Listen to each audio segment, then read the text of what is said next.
এই যে আমি স্কুল কলেজে যাচ্ছি, ইচ্ছে করে বাথরুমে ঢুকি, দেখি বাথরুমটা কেমন। না দেখলে, সিইং ইজ বিলিভিং, না দেখলে তো বিশ্বাস করা যায় না। ভয়ে তো অনেকে বাথরুমে যায়। বৃক্ষ তোমার নাম কি, ফলেই পরিচয়, তাই না?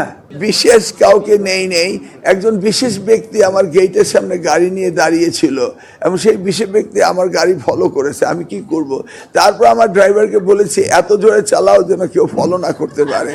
তারপর দেখলাম ফলো করে ফেলেছে। এখন আপনারা যদি আমার গেটের সামনে দাঁড়িয়ে থাকেন, আমাকে ফলো করেন, তবে আমি ওনাদের রিকোয়েস্ট করেছি আমার সাথে ভিতরে ঢুকবেন না। কেউ ঢুকেনি, ওরা বাইরেই ছিল।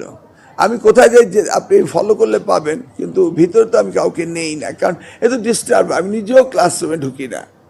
একবার দুইবার যদি কোনো কারণে ঢুকে পড়ি, সকলেই দাঁড়িয়ে যায়, 2 মিনিট নষ্ট হয়। আমি কাউকে ঢুকাই না, নিজেও ঢুকি না। আমি জাস্ট দেখতে চাচ্ছি পরিবেশ কেমন হচ্ছে, বা আমার আগামী দিনে কি করা উচিত, কোন জায়গাটি আমার ত্রুটি রয়েছে, কি করলে আমার ভালো হবে।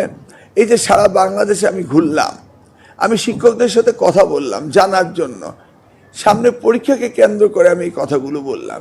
এই যে আমি স্কুল কলেজে যাচ্ছি, ইচ্ছে করে বাথরুমে ঢুকি, দেখি বাথরুমটা কেমন, পরিবেশটা কেমন, কি অবস্থা। না দেখলে, সিইং ইজ বিলিভিং, না দেখলে তো বিশ্বাস করা যায় না।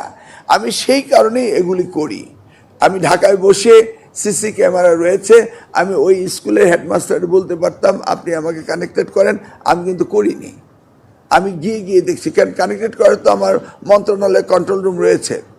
I want to get more involved, grassroots level, to see what are the problem, তাই না? একটি ক্লাসরুমে দূর থেকে একটু শব্দ শুনতে পেলাম, তা আমি ওই রুমে গিয়ে বললাম শব্দ হচ্ছে কেন? তো বলতে স্যার ছেলেরা বলছিল। কেউ বলে না, কেন শব্দ করলে কেউ বলে না। আমি টিচারকে বলি তাহলে আপনাকে পানিশমেন্ট দেওয়া হবে।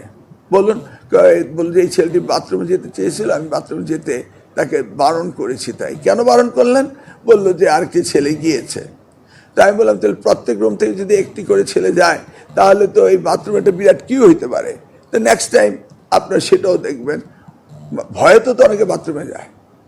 একটা ইয়াং ছেলে বাথরুমে কিন্তু 24 ঘন্টা না গেলেও চলে, কিন্তু পরীক্ষার সময় বাথরুমে যায়, এটা একটা সাইকোলজিক্যাল কারণ আছে। তো ওই শিক্ষক মনে করে ইয়াং ছেলে বাথরুমে যেতে হবে কেন।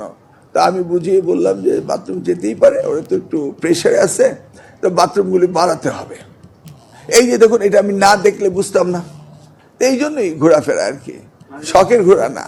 আসলে বৃক্ষ তোমার নাম কি, ফলেই পরিচয়, তাই না? আজকে এই যাবৎ দেখলাম তারা সকলেই কাজ করেছে।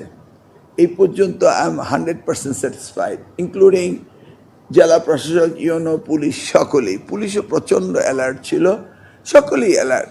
এবং আমি দেখলাম কমিউনিটি, সোশ্যাল কমিউনিটি, তারাও অ্যালার্ট, অভিভাবকরা তারাও অ্যালার্ট।